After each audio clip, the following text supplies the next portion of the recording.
O Búfalo, conto de Clarice Lispector. Mas era primavera. Até o leão lambeu a testa glabra da leoa. Os dois eram animais louros. A mulher desviou os olhos da jaula, onde só o cheiro quente lembrava a carnificina que ela viera buscar no jardim zoológico. Depois o leão passeou enjubado e tranquilo, e a leoa, lentamente, reconstituiu sobre as patas estendidas a cabeça de uma esfinge. Mas isso é amor, é amar de novo. Revoltou-se a mulher, tentando encontrar-se com o próprio ódio, mas era primavera e dois leões se tinham amado. Com os punhos nos bolsos do casaco, olhou em torno de si, rodeada pelas jaulas, enjaulada pelas jaulas fechadas. Continuou a andar. Os olhos estavam tão concentrados na procura que sua vista às vezes se escurecia num sono, e então ela se refazia como na frescura de uma cova. Mas a girafa era uma virgem de tranças recém-cortadas, com a tola inocência do que é grande e leve e sem culpa. A mulher do casaco marrom desviou os olhos, doente, sem conseguir, diante da aérea girafa pousada, diante daquele silencioso pássaro sem asas, sem conseguir encontrar dentro de si o ponto pior de sua doença, o ponto mais doente, o ponto de ódio, ela que fora ao jardim zoológico para adoecer. Mas não diante da girafa, que mais era paisagem que um ente, não diante daquela carne que se distraíra em altura e distância, a girafa quase verde. Procurou outros animais, tentava aprender com eles a odiar. O hipopótamo úmido, o rolo roliço de carne, carne redonda e muda, esperando outra carne roliça e muda. Não, pois havia tal amor humilde em se manter apenas carne, tal doce martírio em não saber pensar. Mas era primavera, e apertando o punho no bolso do casaco, ela mataria aqueles macacos em levitação pela jaula.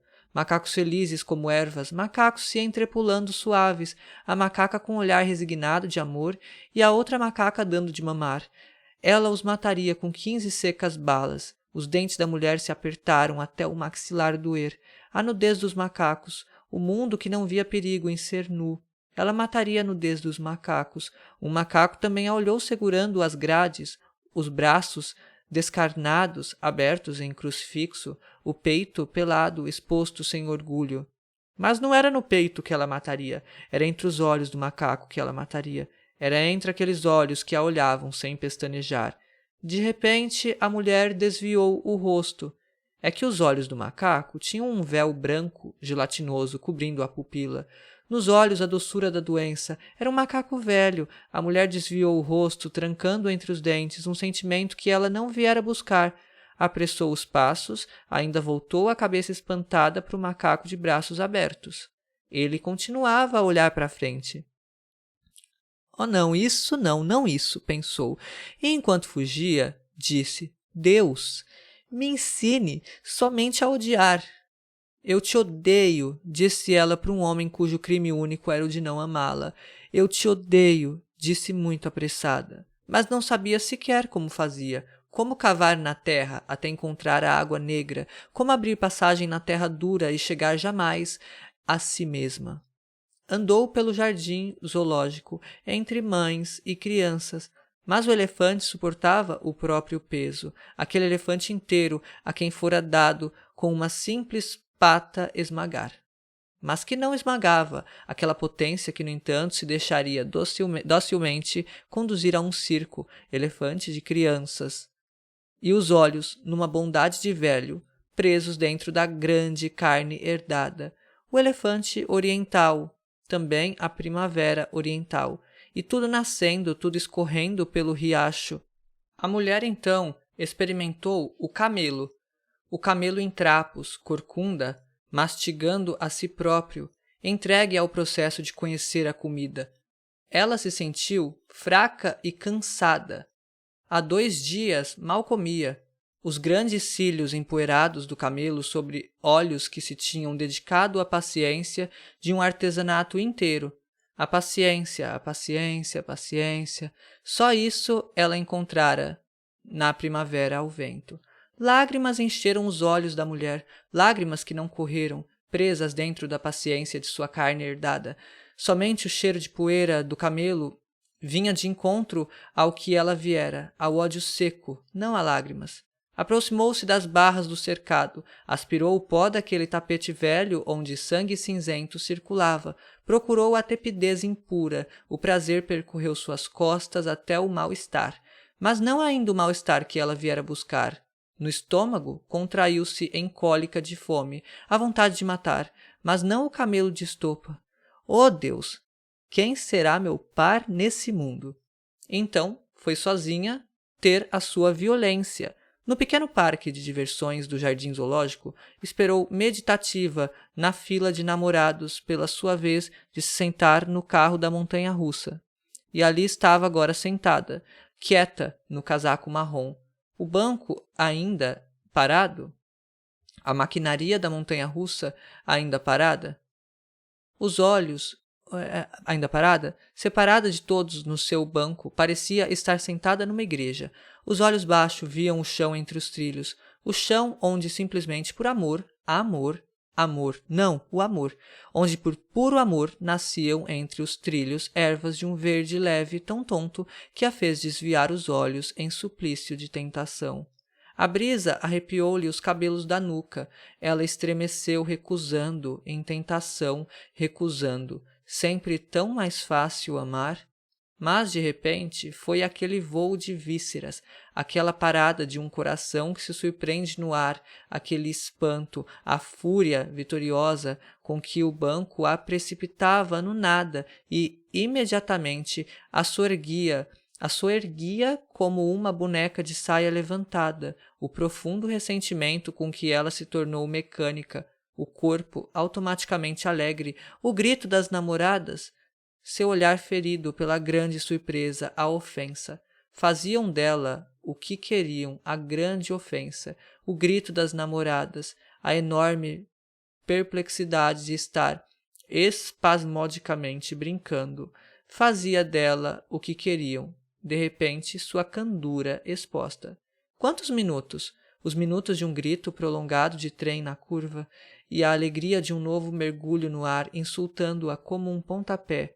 Ela dançando descompassada ao vento, dançando apressada, quisesse ou não quisesse o corpo, sacudia-se como o de quem ri, aquela sensação de morte às gargalhadas, morte sem aviso de quem não raspou antes os papéis da gaveta, não a morte dos outros, a sua, sempre a sua. Ela que poderia ter aproveitado o grito dos outros para dar seu urro de lamento. Ela se esqueceu, ela só teve espanto. E agora este silêncio também súbito. Estavam de volta à terra, a maquinaria de novo inteiramente parada. Pálida, jogada fora de uma igreja, olhou a terra imóvel de onde partira e aonde de novo fora entregue. Ajeitou as saias com recato, não olhava para ninguém. Contrita, como no dia em que no meio de todo mundo, tudo que tinha na bolsa caía no chão e tudo que tivera valor enquanto secreto na bolsa, ao ser exposto na poeira da rua, revelara a mesquinharia de uma vida íntima de preocupações. Pó de arroz, recibo, caneta tinteiro. Ela, recolhendo do meio-fio os andaimes de sua vida, levantou-se do banco estonteada como se tivesse se sacudindo de um atropelamento. Embora ninguém prestasse atenção, alisou de novo a saia, fazia o possível para que não percebessem que estava fraca e difamada. Protegia com altivez os ossos quebrados, mas o céu lhe rodava no estômago vazio. A terra, que subia e descia a seus olhos, ficava por momentos distante. A terra que é sempre tão difícil. Por um momento, a mulher quis, num cansaço de choro mudo, estender a mão para a terra difícil. Sua mão se estendeu como a de um aleijado pedindo, mas como se tivesse engolido o vácuo, o coração surpreendido. Só isso? Só isso. Da violência? Só isso. Recomeçou a andar em direção aos bichos. O quebranto da montanha-russa deixara-a suave. Não conseguiu ir muito adiante. Teve que apoiar a testa na grade de uma jaula, exausta, a respiração curta e leve. De dentro da jaula, o coati olhou-a. Ela o olhou, nenhuma palavra trocada. Nunca poderia odiar o coati, que no silêncio de um corpo indagante a olhava. Perturbada, desviou os olhos da ingenuidade do coati. O coati, curioso, lhe fazendo uma pergunta, como uma criança pergunta, e ela desviando os olhos, escondendo dele a sua missão mortal. A testa estava tão encostada às grades que por um instante lhe pareceu que ela estava enjaulada e que um coati livre a examinava. A jaula era sempre do lado onde ela estava. Deu um gemido que pareceu vir das solas do pé. Depois outro gemido. Então, nascida do ventre, de novo subiu, implorante, em onda vagarosa e vontade de matar. Seus olhos molharam-se gratos e negros numa quase felicidade. Não era o ódio ainda, por enquanto apenas a vontade atormentada de ódio como um desejo. A promessa do desabrochamento cruel, um tormento como de amor, a vontade de ódio, se prometendo sagrado sangue e triunfo. A fêmea rejeitada espiritualizara-se na grande esperança. Mas por onde? Onde encontrar o animal que lhe ensinasse a ter o seu próprio ódio, o ódio que lhe pertencia por direito, mas que em dor ela não alcançava? Onde aprender a odiar, para não morrer de amor? E com quem? O mundo de primavera, o mundo das bestas, que na primavera se cristianizam em patas que arranham, mas não dói. Oh, não mais esse mundo, não mais esse perfume, não mais esse arfar cansado, não mais esse perdão em tudo que um dia vai morrer, como se fora para dar-se. Nunca o perdão. Se aquela mulher perdoasse mais uma só vez que fosse, sua vida estaria perdida. Deu um gemido áspero e curto. O coati sobressaltou-se. Enjaulada, olhou em torno de si e, como não era uma pessoa em que prestassem atenção, encolheu-se como uma velha assassina solitária. Uma criança passou correndo-a sem vê-la. Recomeçou então a andar, agora apequenada, dura, os punhos de novo fortificados nos bolsos, a assassina incógnita, e tudo estava preso no seu peito, no peito que só sabia resignar-se, que só sabia suportar, só sabia pedir perdão, só sabia perdoar, que só aprendera a ter a doçura da infelicidade, e só aprendera a amar, a amar. Imaginar que talvez nunca experimentasse o ódio de que sempre fora feito o seu perdão, fez seu coração gemer sem pudor. Ela começou a andar tão depressa que parecia ter encontrado um súbito destino.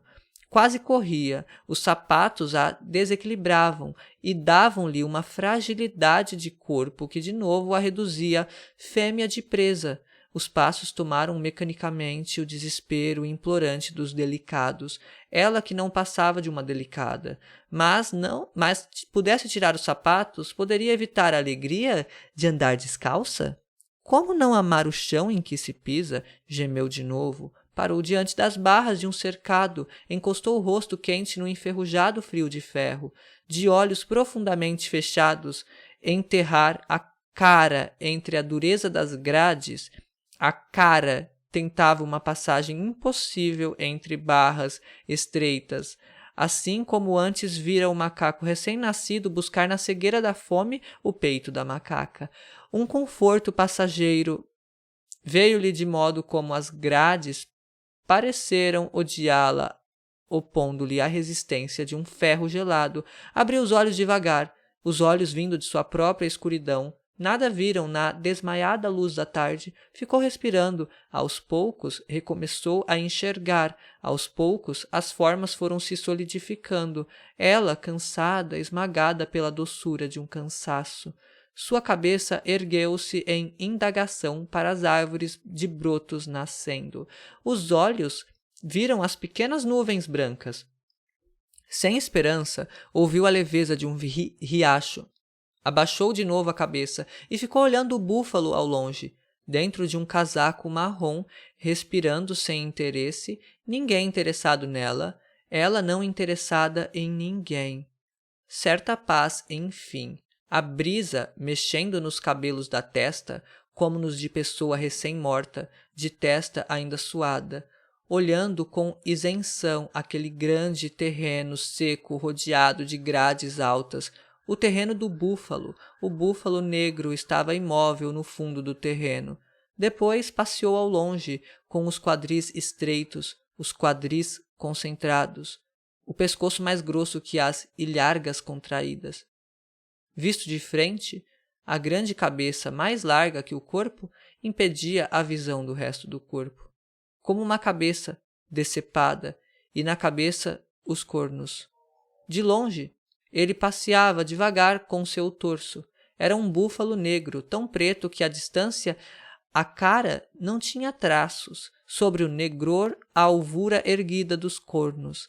A mulher talvez fosse embora, mas o silêncio era bom no cair da tarde.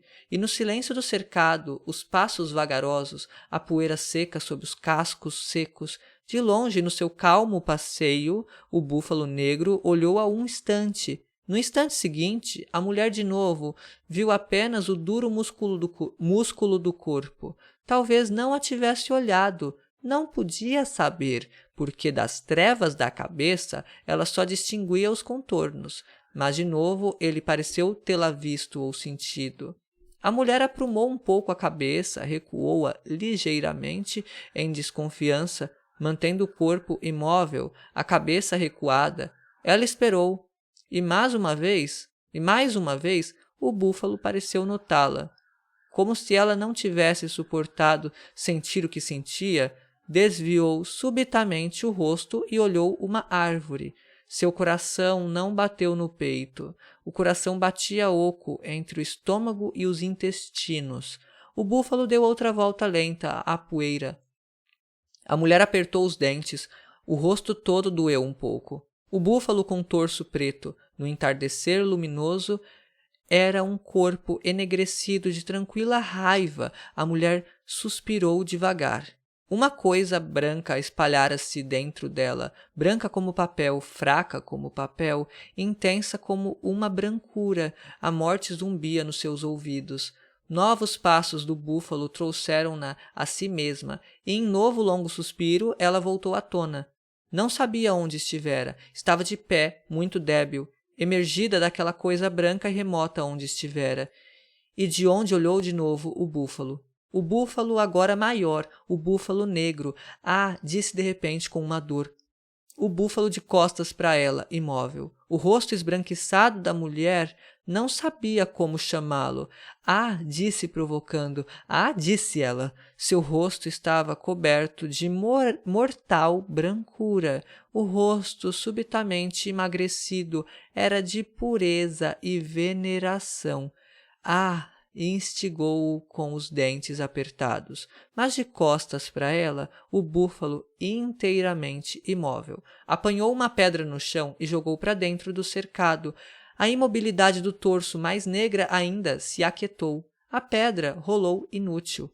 Ah! Disse, sacudindo as barras. Aquela coisa branca se espalhava dentro dela, viscosa como uma saliva. O búfalo de costas. Ah! Disse. Mas dessa vez porque dentro dela escorria, enfim, um primeiro fio de sangue negro. O primeiro instante foi de dor, como se para que escorregasse este sangue se tivesse contraído o mundo. Ficou parada, ouvindo pingar como numa grota aquele primeiro óleo amargo. A fêmea desprezada, sua força ainda estava presa entre barras, mas uma coisa incompreensível e quente, enfim, incompreensível, acontecia. Uma coisa como uma alegria sentida na boca. Então o búfalo voltou-se para ela. O búfalo voltou-se, imobilizou-se e, à distância, encarou-a. Eu te amo, disse ela então com ódio para o homem cujo grande crime impunível era o de não querê-la. Eu te odeio, disse, implorando amor ao búfalo. Enfim, provocado, o grande búfalo aproximou-se sem pressa.